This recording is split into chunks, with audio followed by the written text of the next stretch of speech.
سردار عبداللہ خان مرکزی صدر تنظیم تاجران آزاد جموں و کشمیر، چیئرمین تاجر جوائنٹ کمیٹی مظفر آباد۔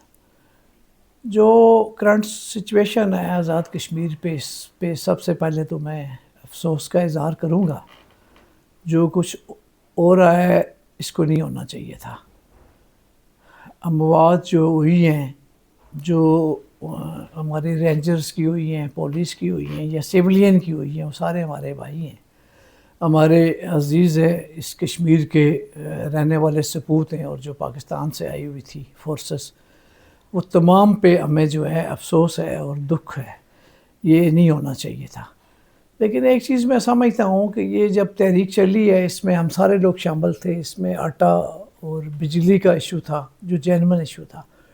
پورے آزاد کشمیر کے ٹریڈ آرگنائزیشن جو ایک دوسرے کے بے شک مخالف تھے، لیکن سارے اکٹھے تھے اس ایشو پہ۔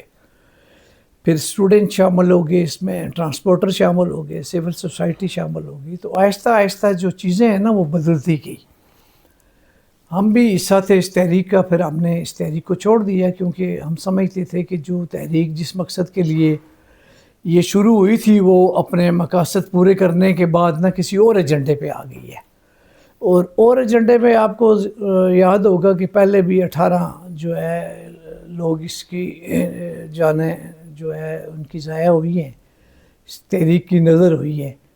اور میرے خیال میں سمجھتا ہوں کہ پاکستان کی حکومت نے اور پاکستان کے اداروں نے اس تحریک کے لوگوں کے ساتھ نہیں بلکہ کشمیر کے لوگوں کے ساتھ اتنا عزت اور احترام کا جو ہے ہمیشہ سلوک کیا ہے کہ بہت ہائی پروفائل ڈیلیگیشن جو ہے آ کے مذاکرات کرتا رہا، اور کئی بار، اور بے شمار چیزیں جو ہے ہماری سیٹل ہو گئی ہیں۔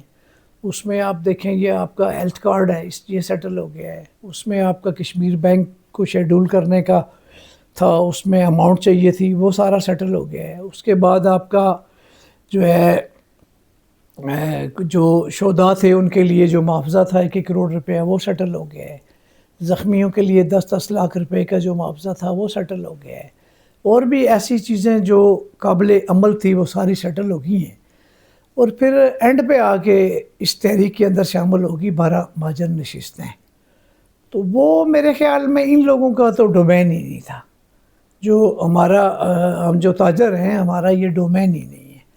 یہ کس طرح بیچ میں شامل ہوا اس کی سمجھ نہیں آئی، اور اس کو لے کے آج پورا آزاد کشمیر جو ہے وہ لاک ڈاؤن کی صورتحال میں ہے، بے یقینی کی صورتحال میں ہے۔ اور سب سے بڑا جو میں سمجھتا ہوں ہمیں لاس ہو رہا ہے وہ کہ ہمارا دشمن جو ہمارے قریب ہے وہ خوفناک قسم کا پروپیگنڈا۔ ابھی مظفر آباد میں جو ہیلی کاپٹر کا حادثہ ہوا ہے وہ فنی خرابی کی وجہ سے ہوا ہے، لیکن بھارت نے اسے کوئی اور رنگ دیا ہے۔ تو جو مقبوضہ کشمیر کے حالات ہیں اس کے ساتھ جو ہے آزاد کشمیر کے حالات کو جوڑنے کی کوشش کر رہا ہے، لیکن اس میں ہمارا بھی قصور ہے کہ ہم نے اسے موقع دیا کہ وہ اس طرح کی جو ہے اسٹیٹمنٹ دے، اس طرح کی جو ویڈیوز ہے وہ چڑھائے، اور اس میں جو ہے وہ جھوٹ بھی شامل کر رہے ہیں۔ جب 1% کوئی بات ہوتی ہے تو اس میں 90% جو ہے وہ جھوٹ بھی شامل کیا جاتا ہے۔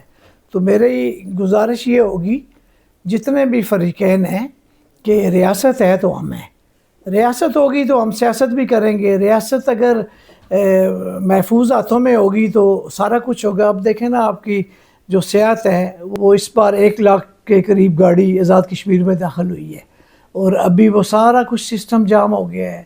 پر ڈے آپ کو اربوں روپے کا نقصان ہو رہا ہے، آپ کا بزنس بند ہے، آپ کا رکشہ بند ہے، آپ کا بائکیا جو ہے نہ ہونے کے برابر چل رہا ہے۔ دیکھیں نا اب یہ ساری چیزیں جو ہے اسی کا شکار ہے نا، اس لاک ڈاؤن کا شکار ہیں۔ اب آپ کے سوزوکی والے بند ہیں، رکشے والے بند ہیں، جو ڈیلی ویجز کے آپ کے جو ہے دیہڑی دار مزدور جس طرح آپ نے ذکر کیا ہے، یہ سارے لوگ ڈسٹرب ہیں، پریشان ہیں، اور اربوں روپے پر ڈے کا نقصان ہو رہا ہے، اور میسج بھی اچھا نہیں جا رہا۔ پھر اس سے بڑھ کے ایک اور چیز میں آج ایک دوست سے بات کر رہا تھا، پاکستان کے جو 25 کروڑ عوام ہے جو ہر مشکل میں ہمارے ساتھ کھڑے رہے ہیں۔ 2005 کا جو زلزلہ تھا وہ اس طرح ہمارے ساتھ کھڑے ہوئے ہیں جس طرح ہمارے فیملی ممبر ہیں۔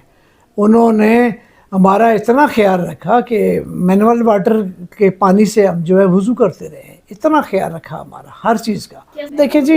دیکھیں جی لوگوں کے لیے آسانیاں تو ہمیشہ ہونی چاہیے، ریاست ماں جیسی ہوتی ہے، اس میں تو کوئی دوسری رائے ہی نہیں ہے۔ لیکن ڈیمانڈ کرنے والوں کو بھی سوچنا چاہیے نا کہ ہم کیا ڈیمانڈ کر رہے ہیں. اب ایسی ڈیمانڈیں جو پوری نہیں ہو سکتی، یا پھر ایسی ڈیمانڈیں، پچھلے دنوں ایک یہ ڈیمانڈ بیچ میں آئی کہ جی آپ جو علاقے پاکستان کی شک ہے اسے ختم کر دیں، تو یہ چیزیں تو نہیں ہوں گی نا.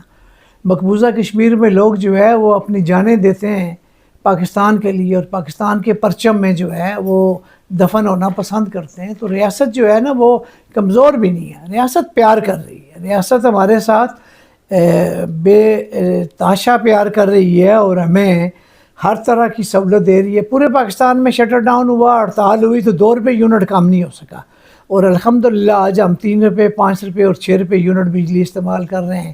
یہ سہولت ہے، یہ سبسڈی پاکستان دے رہا ہے. آٹا سستا ہم استعمال کر رہے ہیں، یہ سبسڈی پاکستان دے رہا ہے. اس کے علاوہ ہمارا جو بجٹ ہے اس میں جتنا بھی خسارہ اور کمی ہوتی ہے وہ سارا حکومت پاکستان جو ہے وہ پورا کرتی ہے، اور آئندہ بھی انشاءاللہ تعالیٰ کرتی رہے گی. پاکستان جو ہے اس کے بغیر تو ہماری کوئی حیثیت ہی نہیں ہے. آج ہمارے بارڈرز پہ پاک آرمی کے نوجوان اپنی جانیں دے رہے ہیں، حفاظت کر رہے ہیں. راتوں کو ہم اپنے فیملی کے ساتھ جو ہے پرسکون نیند سوتے ہیں، یہ کوئی معمولی بات نہیں. پھر ایک اور بات میں کہنا چاہتا ہوں جو بہت ہی خطرناک بات ہے. آج دنیا میں پاکستان کا جو ہے نا بہت بڑا نام ہے. آج پاکستان کو بڑی عزت کی نگاہ سے دیکھا جاتا ہے پوری دنیا میں، اور بھارت کو اس کی بڑی تکلیف ہے، اور جو پاکستان کی دشمن قوتیں ہیں ان کو بڑی تکلیف ہے.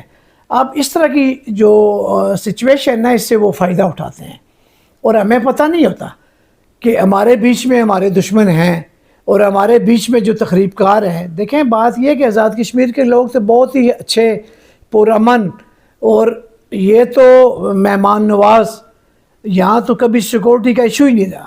اور آج ہر طرف جو ہے وہ گولیاں چل رہی ہیں، گنیں جو ہے نکلی ہوئی ہیں باہر، اور لاک ڈاؤن ہے، راستے بند ہیں. یہ ساری سچویشن جو ہے نا یہ آزاد کشمیر میں پہلے کبھی نہیں تھی. پچھلے 2-3 سالوں سے یہ سچویشن ہے. اس کا میرے خیال میں مستقل حل ہونا چاہیے. دیکھیں جی، حالات جدھر بھی جائیں انسانی جانوں کا ضیاع نہیں ہونا چاہیے. اگر کچھ اور ڈیمانڈ ایسی ہے جو قابل عمل ہے، جو پوری ہونے کے قابل ہے، تو حکومت کو پوری کرنی چاہیے. اس میں تو دوسری رائے ہی نہیں ہے. دیکھیں میں اپنی بات بتاؤں، میں نے 500 سے زیادہ احتجاج کیے ہیں اور بہت بڑے بڑے کام کروائے ہیں. یہ جس جگہ آپ بیٹھے ہیں آزاد کشمیر کا کیپٹل ہے مظفر آباد، اس کی سیٹ جو ہے نا یہ الحمدللہ ہماری ٹیم نے حاصل کی ہے، اور جیلیں کاٹی ہیں. اپنے آپ کو تکلیف دی ہے، دن رات دھرنے دیے ہیں، بیمار ہوئے ہیں، تکلیفیں برداشت کی ہیں، لیکن ریاست کو اور ریاست کے لوگوں کو کبھی ڈسٹرب نہیں کیا، کبھی کوئی سڑک نہیں بلاک کی. آپ کس طرف جا رہے ہیں؟ آج 11واں دن ہے. مظفر آباد میں جو ہے 8واں دن ہے، اور پونچھ ڈویژن میں 11واں دن ہے. وہ لوگ کس طرح سروائیو کر رہے ہوں گے؟ کھانے پینے کے مسائل ہیں. نیلم سے کالیں آ رہی ہیں جی کہ آٹا نہیں ہے. اب شہر میں دیکھیں پیٹرول نہیں ہے. جو زندگی آپ کی ہے وہ محصور ہو کے رہ گئی ہے. اور ہم یہ میسج کس کو دے رہے ہیں؟ یہ تو میرے خیال میں ریاست کے خلاف اگر ہم کوئی چیز کر رہے ہیں، کوئی کام کر رہے ہیں، تو ہم ریاست دشمن ہو گئے. دیکھیں ریاست نے، میرا اپنا خیال یہ ہے کہ بہت ساری کوششیں کی ہیں، اور آزاد کشمیر کی جو حکومت ہے یہ بھی بھرپور کوشش کرتی رہی ہے. پھر اس کے بعد آپ کی وفاق کی حکومت ہے. دیکھیں جو یہ لاسٹ ڈیلیگیشن آیا تھا اس میں سابقہ وزیر اعظم پرویز اشرف صاحب تھے، اس میں رانا ثناء اللہ صاحب تھے. رانا ثناء اللہ صاحب کا مطلب ہے وزیر اعظم آزاد کشمیر، اور وزیر اعظم پاکستان، کیونکہ وہ اس کے مشیر ہیں، سیاسی مشیر ہیں. اسی طرح اس میں بہت سارے جو لوگ تھے، طارق فضل چودھری صاحب تھے، اور بہت سارے لوگ تھے. یہ بہت بڑا ہیوی ڈیلیگیشن تھا. نہیں، میرے خیال میں یہ بات نہیں ہوئی تھی. یہ بات کو تھوڑا سا مکس کیا جا رہا ہے، پبلک کو پراپر بات نہیں بتائی جا رہی. باقی ساری جو ڈیمانڈز تھی ان کی تقریباً وہ مان گئی تھے کہ یہ قابل عمل ہے، یہ حکومت پاکستان کرے گی، کوئی ایشو نہیں ہے. یہ جو سیٹوں والی ڈیمانڈ تھی نا، اس پہ انہوں نے کہا ہے کہ آئینی کمیٹی بنائیں گے. کمیٹی کا میرے خیال میں ایک آدھ اجلاس ہوا ہے. ایک ممبر مظفر آباد سے، ایک میرپور سے، اور ایک کوئی اور کسی جگہ سے ممبر تھا. 3 ممبر ان کے تھے، عوامی ایکشن کمیٹی والوں کے، اور وفاقی حکومت کے بھی اس میں قانونی ماہر تھے. تو اس پہ ڈیبیٹ ہونی تھی، اور وہ اسمبلی میں جا کے اس کو آپ نے سیٹل ڈاؤن کرنا تھا.